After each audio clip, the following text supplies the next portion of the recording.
Man, my garden looks like crap. Still got stuff in it from last year. As you can see, these are my raised beds. They're 4 foot by 8 foot. I build them 2 feet high so I don't have to bend down so far to weed.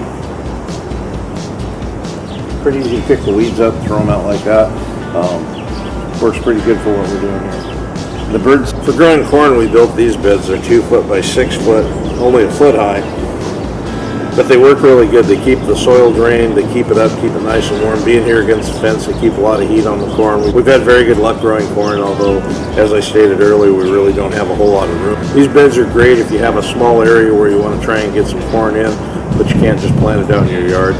Living on a golf course, you can't really just plant a half acre of corn. You don't have a half acre of corn to plant. Golfers get upset about it. This ain't Iowa, after all. Something you'll want to consider when you're putting in a garden is whether or not there are any trees overlapping your garden. The area around the trees where rain falls off the leaves is called your drip ring. Have you ever looked underneath a tree and noticed that only moss grows under the tree? No grass, really, no flowers? The reason for this is that trees have a self-defense mechanism built in called the drip ring. I went to Lowe's and bought a pole saw. The thing's great. It has lopping shears on the backside of the saw. You can fold the saw out. And as you can see from this, it saws the branches off pretty good. I was able to prune this tree up in no time at all.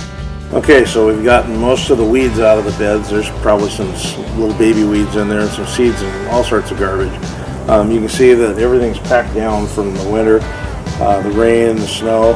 We didn't get any snow, but if I'd had snow, it would have packed it down. Believe me, I'm not hot rodding yet. First thing I need to do is loosen up the soil. The tool I have for that is this electric cultivator, or a little tiny rototiller if you want to think of it that way. They're green, which is good, right? They're just green in color. I don't think they're that green. But they're made in China. Reviews seem kind of mixed on them. This one's lasted a while. It sounds like if they're going to break, they do so fairly quickly. Paid $150 for it online at Amazon. I think it did a pretty good job last year. First thing we're going to do is going to go through, knock out our soil, get it all broke up. Then we'll come back later and add more dirt to it, and then add some chicken manure. Good stuff.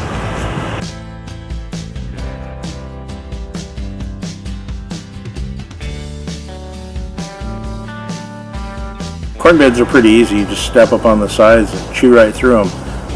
Doesn't take any time at all to cultivate them. These, however, you can see are a lot taller. They're 2 feet higher than the ground.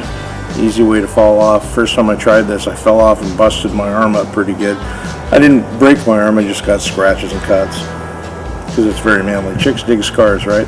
Especially gardening scars. Anyway, so that's what I'm going to do now. I'm going to jump up here, not fall, and cultivate this.